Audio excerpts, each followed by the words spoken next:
Thanks, Raphael. Thanks so much. And you'll see Moscow State in the next slide. Maybe on the slide next. I'm really grateful to be here, and I'm really grateful to all of you to have come here. Since you presumably saw my abstract, you realize the field is super technical, and there's a room in which it's no simple escape. So there's no door in the back, and so what I've decided to do is maybe start. So the goal is to say something about the subjects in the title, but and some ongoing work I'm doing on the subject with these people. But before we get there, I think there'll be a relatively long introduction by which of justifying the object of study and the tools of which we're going to use. And so I made this introductory part is I prepared transparencies. There's probably too many for one lecture, so I'm probably going to spill over into the next lecture. And if you're interested in singing along or skipping ahead, then you can find them in their entirety there. If you can browse through them now and decide this is somehow not worth your time. The weather is nice, and it's not like New York where we have like close to 0 degrees. So anyway, so I'll start with why, not even what it is, but why. And so that's Moscow State. And so and you see, beginning of your life, there's so many roads open to you. You can do so many different things. Feel the sun shining bright. There's many things, many great things in life. You can choose to do mathematics, which is fine. If you chose to do mathematics, there's again so many choices in front of you. You can do. There's great many fields of mathematics that didn't, which this does represent here. But in particular, you could have studied mathematical physics, or there are many things that you could do. And then how is it that in the end, like 20 years later, you find yourself, not in very far from sun that's shining bright in some very, very technical and kind of involved corner where it's very hard to explain to your colleagues what is it you do. And so this would be some kind of way to justify this kind of failed career path, and and we start with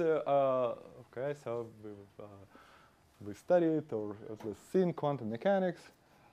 In quantum mechanics, if I may, this whole introductory section, of course, is just completely. Not even 25 cents worth of any subject I'm going to mention, but in very basic level, the main issue is to find, in a stationary situation, find eigenvalues of an operator of the form. So you have a configuration space has a metric, so this gives you a Laplacian, and has a function called potential. So you want to find the eigenspace of such operator. And as anybody who've first seen spherical harmonics in the context of like hydrogen atom knows that it's very, very beneficial to understand this eigenspaces not just as vector spaces, but as representation of whatever group of symmetries you might have in a problem. And so this is where in a sense we would like to understand. The problem is going to be about is understanding like an index of some operator as a representation of whatever groups of symmetries there are.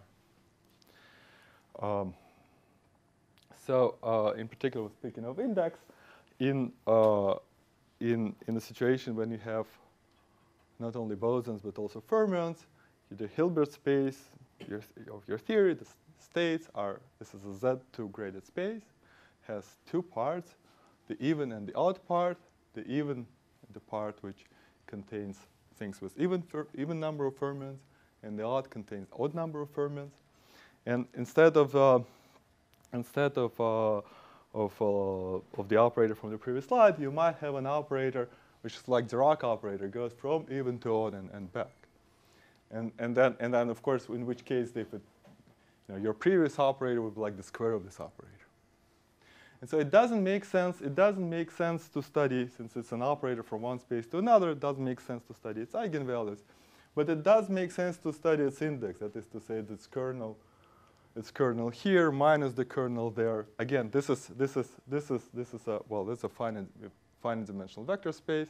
It's another finite dimensional vector space. The difference of two finite dimensional vector spaces is a virtual vector space, and that's a virtual representation of the groups of symmetries. And the reason this is so important is that, in some sense, this difference represents the entire difference between H0 and H1, because the square of this operator will pair all non-zero eigenvalues. If you take the square of this operator, it's going to pair all non-zero eigenvalues there. So in this difference between H0 and H1, everything with non-zero eigenvalue will exactly cancel out, leave only this index, which is this, again, it's a virtual now representation of all groups of symmetry in the problem. We'll see an example in a second. And the basic property of that, this is unchanged under all continuous deformations. Just because, I mean, in some sense, you can imagine this is because it represents the whole even space minus the whole odd space. So this thing doesn't change. And entire branches of mathematics have been developed to study it. And of course, things like Atiyah-Zinger's theorem spring to mind. But whilst we're having this very philosophical discussion, I should say that in the Atiyah-Zinger formulas or any kind of Riemann-Roch formulas, they have great theoretical value, but they're not going to be particularly aligned. Formulas like this will not be particularly aligned with the goals we have here. And if you want a basic example, what I have in mind, think of Weyl dimension formula. Now, Weyl dimension formula is a formula for the Euler characteristic of just a line bundle on the simplest possible algebraic, for everybody who studies representation theory, think of flag manifolds are the nicest possible manifolds. Anyway, the index of a line bundle of such manifold is given by Weyl dimension formula. It's a very beautiful formula, product of all roots. And we prove it in many different ways in introductory classes on representation theory. But it is it's not a real challenge, but it's some non-trivial problem to deduce it from Riemann-Roch formula. This can be done, but I'm just saying, if you want to, it's something we see it's easier to see it by different means, not. You said yeah. equivariant here, so what is the group action? Well, so everywhere I emphasize that always I want to consider the group of symmetries. I want to understand this index as representation. So if you deform it, of course, you want to deform it as representations. You don't want to deform it as, of course, this will. Okay, so in the previous example, the group is trivial? Is that? No, whatever. You start with a configuration space. You have a metric. It might have isometries, and then further you have a function which might be like the potential of a hydrogen atom. It's has rotational symmetric. So that's. So the basic example is suppose I have a Kähler metric on some manifold, a Kähler manifold. Then this Dirac operator is just the Dalbo operator plus its conjugate d bar plus d bar star acting in so Dalbo differential, it acts in 0 n forms. So this here tensor the square root of the canonical bundle. Canonical bundle is formed by holomorphic forms of top degree, and it has for Dirac operator to exist, you need this to be spin. So it means you need this bundle to be a square, a square root. And so if we're computing the index of this operator, then Hodge and Dalbo will tell us that this is the index of that operator is just the Euler characteristic of this coherent sheaf here, so of this line bundle. Is that clear? Because the cohomology group will be exactly by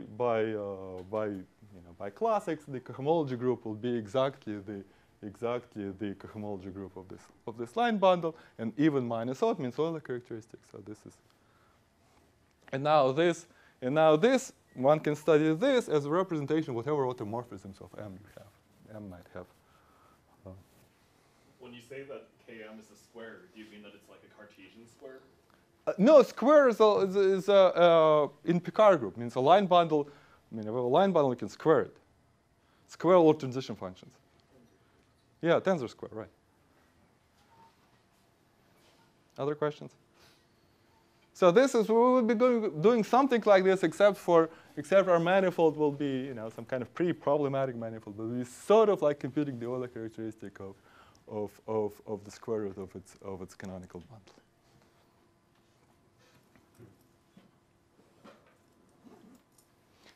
So all the previous discussion was for system with finitely many degrees of freedom. We had a finite dimensional manifold and configuration space. And interesting physics starts where you got infinitely many degrees of freedom. However, in many situations, in many instances, what happens? So imagine you have an infinite dimensional manifold and a function which is some kind of potential. It could be that while the manifold is infinite dimensional, we'll see an example in a second, while the manifold is infinite dimensional, the critical loci of the function is where all the index is localized. All index is always, since it's if you have a potential, you can make it, so you have a potential, and you can make it infinitely steep, and without changing the index. So the index always lives in the critical loci. So these critical points may be finite dimensional. We'll see an example in a second. And so in fact, finite dimensional algebraic varieties.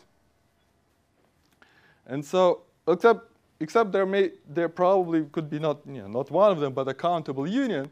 And so instead of some problem with infinitely many degrees of freedom, you had like a countable union of problems each with finitely many degrees of freedom, but sort of growing in growing numbers. So the problem in some sense still infinite dimensional, but each particular term is an object in algebraic geometry. And so what's an example of this setup? The example setup is Young-Mills theory. So in Young-Mills theory, the space on which things live are connection modulo gauge. It's some complicated infinite dimensional thing. And the Young-Mills energy is the norm square of the curvature in some units. And so if we look at this function, then if this integral, so the point is that the space of connection with this being finite is disconnected. Because if this integral converges, then also this integral converges. But this integral is topological invariant. It's proportional to the second Chern class. And so the space is disconnected, and within each connected component, there's in fact a finite dimensional space of minima for this function. It's a very special connection, which modulo gauge transformation form a finite dimensional manifold, of growing dimension as the topology increases. This is in 4 dimensions. This is in 4 dimensions, yeah. So what this manifold look like? This instanton charge, which is a second Chern class of an appropriate bundle, tells you, in some ways, it was a picture by Tuft. In some picture of in fact, here's an instanton of charge 3. The things, in some way, they look like 3 bumps on your manifold that interact in some way. But so as you increase the topology, you get a bigger and bigger space. But it is at every step, it's a finite dimensional algebraic variety. I mean, if your manifold is algebraic surface, and this is an algebraic variety. And so if you're interested in some kind of index computation in Young-Mills theory, those reduce to just computation of this moduli space of instantons. And if your underlying fourfold is an algebraic surface or a more general Kähler surface, then Donaldson showed that this moduli space in fact had algebraic geometric description. Namely, it's essentially the moduli space of holomorphic vector bundles on that surface. So you start with a problem which is, like I said, you start with some kind of infinite dimensional space. You end up with summing over all possible degrees of that second Chern classes of that bundle. But for every fixed second Chern class, their modulo of bundles with that second Chern class is an algebraic variety over which you integrate on which you take something like the Euler characteristic of square root of the canonical bundle, like we had before. And this is an area, this sort of thing, it's been an area of dramatic progress, and it's in particular some 20 years ago around. So Zyberg and Witten wrote a very influential set of papers on properties of supersymmetric gauge theories. There's at that time there were those of course were considered as somewhat out of reach of current physical or mathematical tools, but in fact you can do all these indices you can compute, you can get your hands on them, and you can analyze them to show from the first principal gauge computation, which was done by Nekrasov and his collaborators, you can show that these things indeed work out as predicted and have all the features as well. This is not somehow. This would take a whole sequence of lectures of its own, which not my intention. I'm just saying that there's been a lot going on in this area, but we are interested in the generalization of this. In fact, one dimension up. So, right, I'm ahead of myself. I was going. In fact, I prepared transparencies on that slide. So, because on this topic, it will be our intention to generalize this computation, where instead of an algebraic surface, you get an algebraic threefold. That's the goal. But right now, let's talk about the surface. So I said this: if your computation reduce to the computation on the moduli of bundles and maybe more general sheaves on an algebraic surface, those are the instanton moduli spaces. In a certain sense, as you develop that calculus, in a certain sense, the key moduli spaces you need to understand are what's called the Hilbert schemes of that surface. And so this Hilbert scheme will be, there's no way avoiding the Hilbert scheme, so we might as well start talking about Hilbert schemes now. And so what Hilbert scheme parameterizes, it parameterizes ideals. In the ring of functions. You have an algebraic variety, has its ring of function. You can study ideals in that ring of function of fixed size. Well, in this case, we will be interested in fact ideals of finite codimension. Like for example, if you fix finitely many points, you can ask for functions which just vanish in those points. So then this would be an ideal of codimension equal to the number of points. And so this in this language they correspond to instantons, but people not normally consider in Donaldson theory, but like I said, they're important. The instantons of rank 1, and there's not the rank 1 instantons. They're forced to be point-like. I mean, they're just supported at some point, and they're charge n. So that picture. So maybe I'll go back here. This is a picture. I mean, it's an artist description. Instanton in some high-dimensional object. It's a connection. It's a connection on some bundle of fourfold. So this is an artist's impression of it. But if that bundle has some rank, then the curvature of the bundle can be somehow spread over your manifold, and this is the picture. But if the bundle is rank 1, then all of the curvature has to just be like a delta function at finitely many points. And so that's what we're talking about now. And this is. And so here's the, let's talk about the Hilbert scheme of 2 points in the plane. This is the plane. So my surface will be the simplest possible algebraic variety, just the plane, C2. And what's the Hilbert scheme of 2 points in a plane? So if I have 2 points in the plane, so if I have 2 distinct points in the plane, the ideal of function that vanish at these 2 points has one generator of degree 1, namely these 2 points satisfy one linear equation. So in this case, I've chosen the points to be 0, 0, and t. then this y equals x is a linear equation.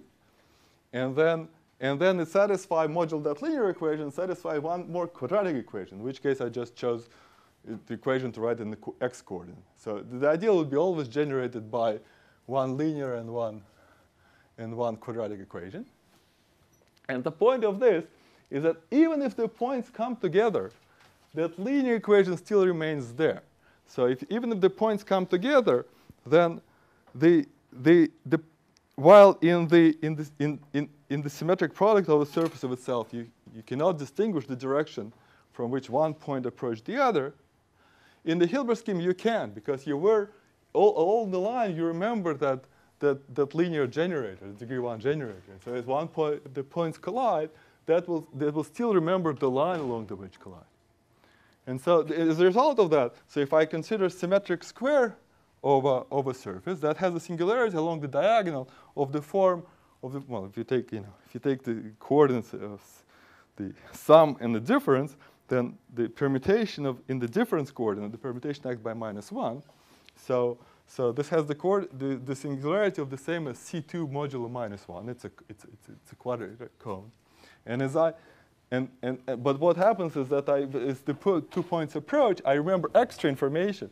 And so in that point, I remember that direction in which they approach. That this means in the Hilbert scheme, there's a whole P1 mapping to this. And this map is, in fact, just the blow-up of that cone. So these are, of course, this is, and in fact, in any dimension, the Hilbert scheme of 2 points is the blow-up of the diagonal. But, I mean, of course, but if you go further, things start to depend very crucial on dimension. So now we come to the point of my lecture, that there is a generalization of Donaldson theory to one complex dimension up, where instead of bundles on surface or Hilbert schemes of surfaces, you deal with bundles on threefolds, and in particular, Hilbert scheme of points and more general objects in threefolds.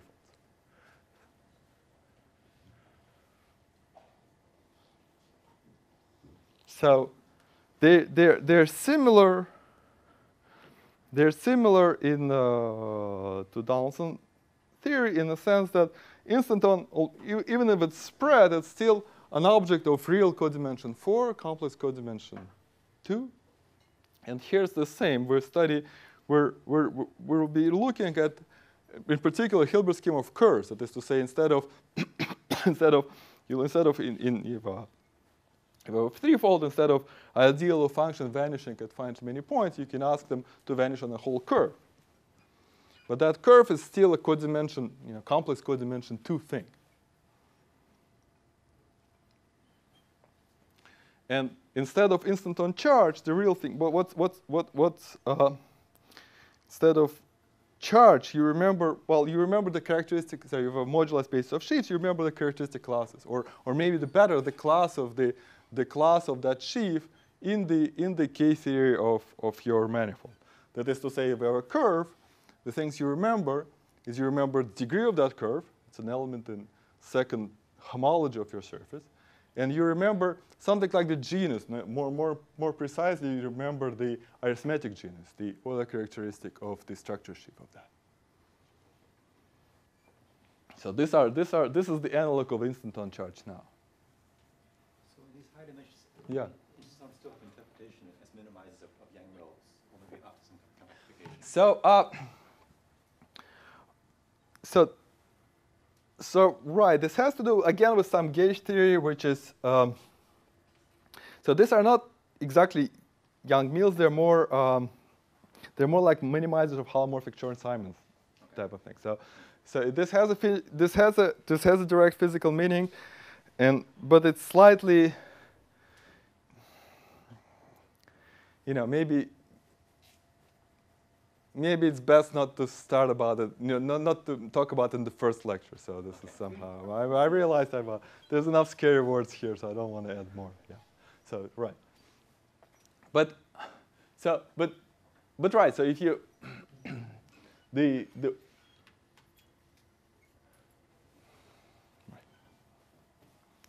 So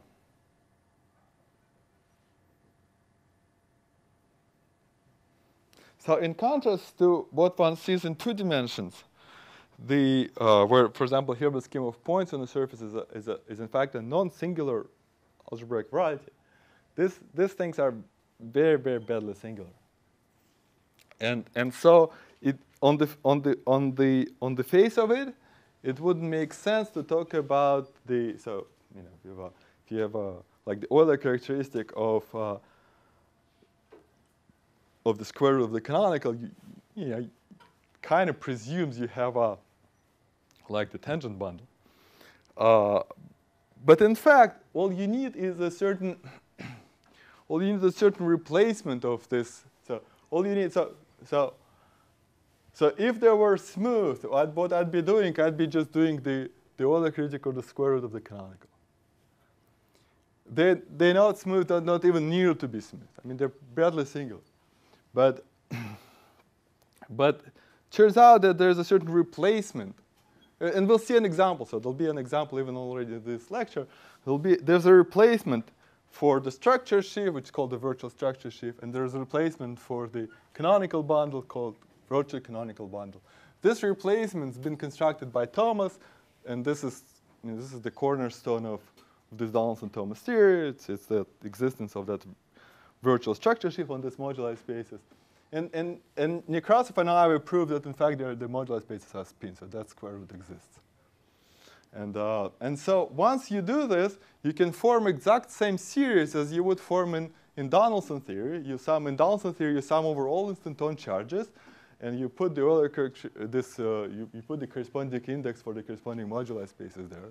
Here you do the exact same thing. You sum over all analogs of the instanton charges. You sum with over all. So what parameterizes connected components of this is the class of this curve in K theory. So you invent some new variables which you just choose to be generating some kind of generating function for this discrete data. And so somehow it's a multivector here. And so it means you sum over all instanton charges. And what you stick in is the index of the corresponding moduli space, understood in the sense that you're computing the Euler characteristic of some coherent sheaf, and your coherent sheaf is a product of some sort of replacement of the structure sheaf and the corresponding virtual canonical, which has a square root. And so this is a function which is next dimension WAP, generalization of all these functions which I didn't talk about. This sort of it's like a replacement of a functional integral if you want. And we will see. Well, I don't know. We will. It is my intention to try to show you that these functions are super interesting, and they've as they are, but not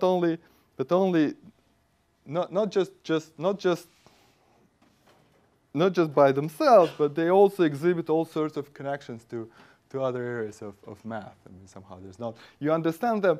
You understand these functions not by staring at them, but rather finding some other ways to think about them. And for me, a somewhat surprising way. And so we'll start with. So this sounds pretty scary. So we'll start with an example.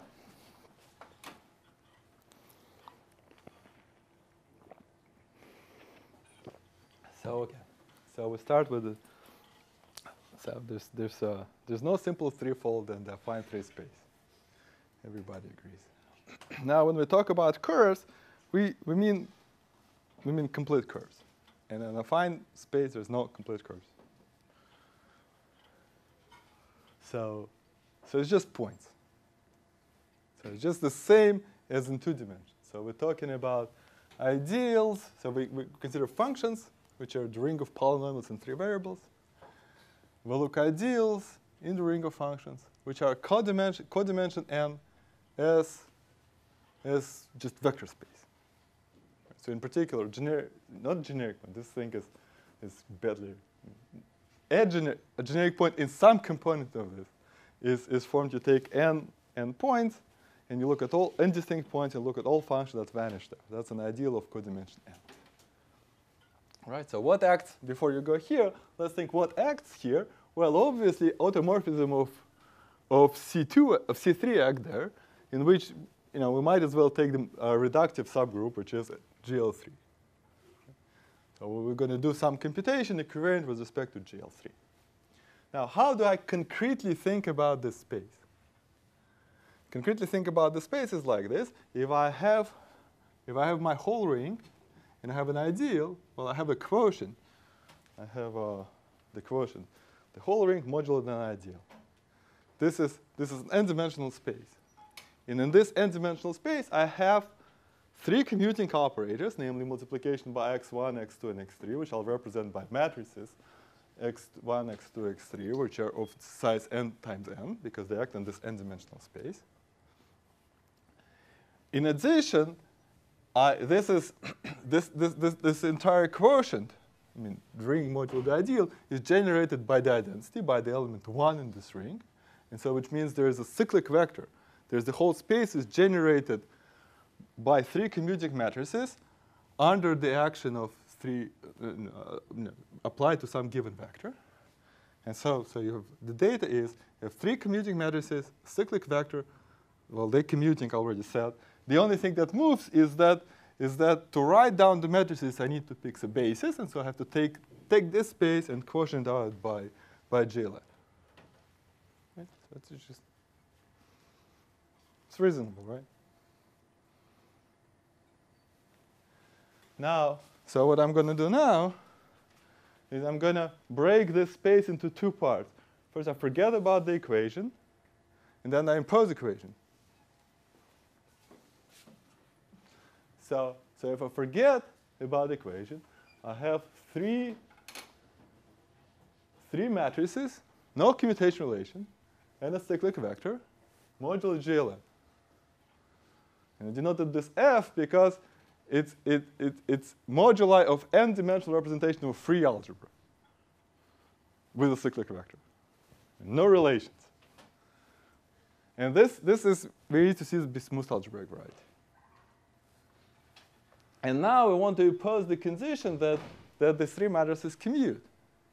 And the fact that they commute, this is unique to 3 dimension. This can be written as the fact that the derivative of the gradient of a certain function vanishes, the critical locus. And the critical locus is this function.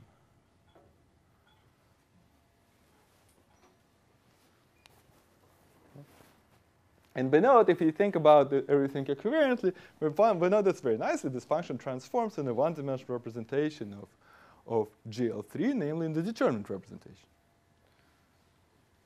So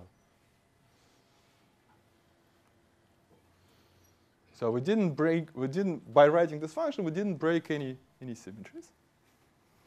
And so now of course, being a critical locus is a star, but it's not, pretty much any algebraic variety can be defined as well, not as a critical locus, but a zero segment. Anyway, all I'm saying. So this doesn't make, being a critical locus makes a Hilbert scheme nicer than some algebraic varieties, but not so particularly nice. But in particular, if I write the Kazul complex for this, so Kazul complex, if you have a function, you have a differential of a function. Differential of a function is a one form. And so it defines your Kazul complex, which goes from exterior powers of the tangent bundle by convolving this one form, and it goes like that. And so if this section was a regular section, this would be a resolution of the structure sheaf of its zero, but it isn't.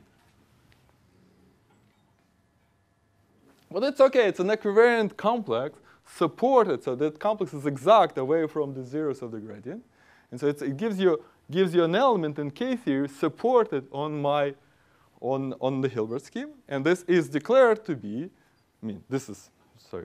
There's a general construction of what is a virtual structure sheaf, but in this particular instance, it's just this complex. It's this that is by definition the virtual structure sheaf. And to make it equivariant, since a function has some weight, we have to tensor it with it. But it's okay. And so now, if you think about this, what's the virtual? If this is our if this is the corresponding virtual canonical, comes out to be the determinant of the tangent bundle to the power -2, and we see it's okay. I mean, it has a square root. And this part might not have a square root, but that's just from, it's a character. It's always a chaotic square root of a character.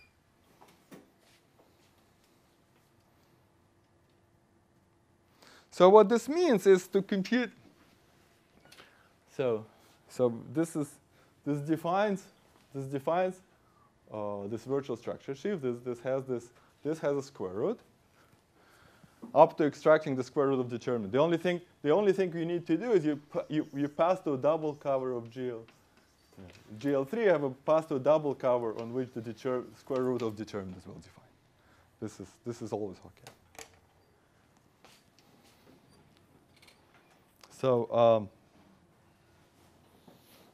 So now our goal is to compute. So in computation and representation theory, for reductive group, you compute a trace of some element. You can always assume that lies in a maximal torus. So matrix, diagonal matrix. We're interested in a diagonal matrix with eigenvalue T1, T2, T3, acting in the Euler characteristic of that sheaf.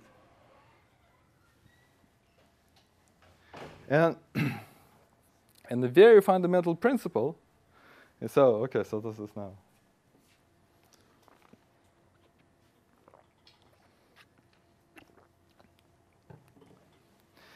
So let's go back and remember on that undergraduate group theory class, when we compute the trace of some element in the regular representation, it tends to vanish for the reasons that in fact there are no non-zero elements on the diagonal. The same thing, if your representation is defined geometrically, it means you have a group acting on some variety, and maybe some vector bundle over that variety. The only time something non-zero can be on the diagonal if you have an actual fixed point on the base. And the reason there's only zeros on the diagonal in the regular representation of a group is because a non-identity element of a group has no fixed points whatsoever. And the same thing, if you're acting on functions, you're only interested in what happens at fixed points of the group action. And same applies to all cohomologies, to the Euler characteristic. And so one is only interested in, if one wants to compute the trace here, one only interested in fixed points of this element acting on the Hilbert scheme. And so what are those points? I mean, I made an illustration in 2 dimensions. So in any dimension, the torus fixed ideals are just monomial ideals. Just because the monomials are eigenvectors with distinct weight for the action of the torus. So any linear subspace invariant under the action of the torus will be spanned by monomial. And so if an ideal is invariant under the action of the torus, it will be generated by monomial. And the way to graphically represent an ideal generated by monomials is to draw a picture like this. So in 2 dimensions, I have a list of all possible monomials. If I look at this generator of some ideal, let's say these are 4 generators of some ideals, then this means that with every generator, since it's an ideal, it means it contains all monomial and that's in the whole quadrant. And with this x5, it takes everything that's divisible by x5. And so all remains is this picture, which in this case looks like a 2-dimensional partition. And in fact, what stands in the boxes of this 2-dimensional partition is the basis of this O mod I, the quotient of my ring by the ideal. And the same thing is true in any dimension. So in 3 dimensions, the torus fixed ideal look like 3-dimensional partitions, which is why we had that boxes before. And so that sum over fixed point was going to be a sum over such 3-dimensional partitions. And so that index we're talking about is going to be, well, it's interesting. So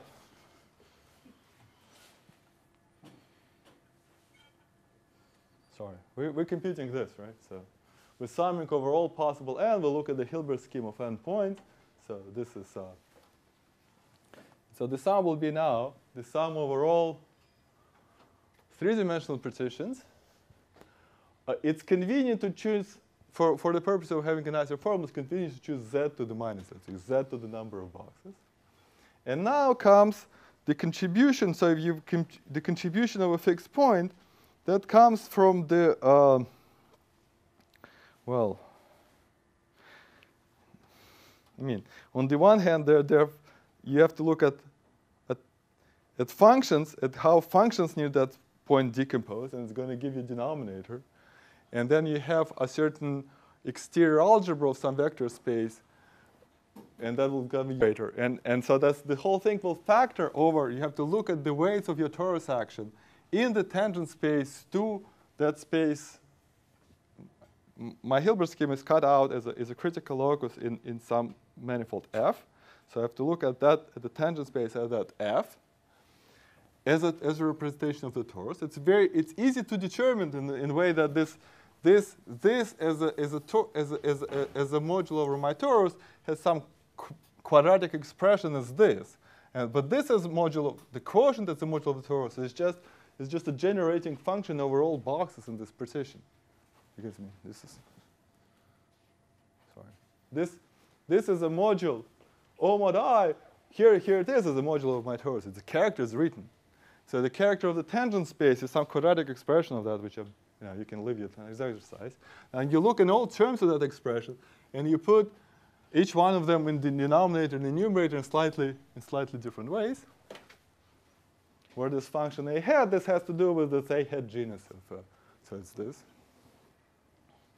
And so it's completely algorithmic, but it's not particularly explicit. Even so, if this number is 1, this whole product cancels.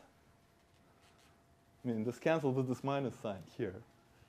And so what you get is this classical series studied McMahon like 100 years ago. Even in that case, it's not so easy to evaluate that series. But so it's a series depending on 4 variables. And infinite series. It's written as ascending power series in one of the variables z. But it's explicit, so you can open your computers and start experimenting with it and see what happens. And in general, I must say that the role of such expressions in modern mathematical physics is a lot alike the role of Feynman diagrams. And Feynman diagrams give you, and in some sense they're better than Feynman diagrams, of course. The Feynman diagrams, what's a Feynman diagram? A Feynman diagram is some object you don't understand. You can expand it in a series with, generally speaking, not converging, and every term in that may be also ill-defined. But it gives you some sort of approximation. You can at least if you have some idea, you can go and check it by maybe computing a few diagrams and see if you obviously don't find some kind of contradiction but here it's nicer. If you have some idea, you can.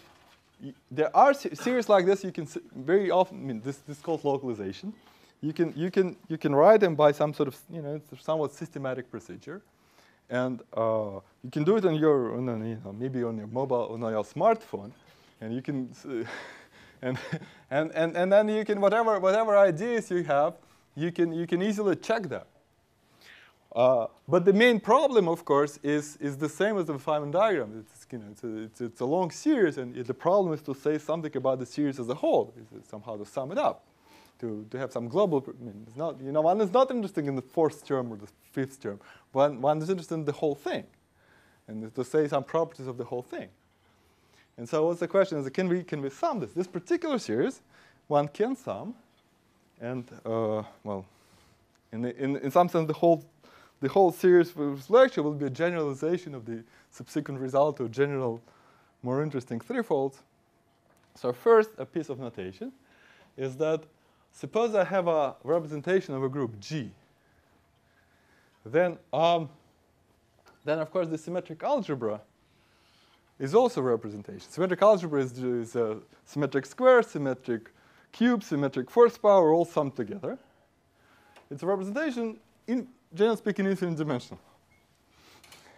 But its character you can compute by the following formula, namely it's by this formula. And if you're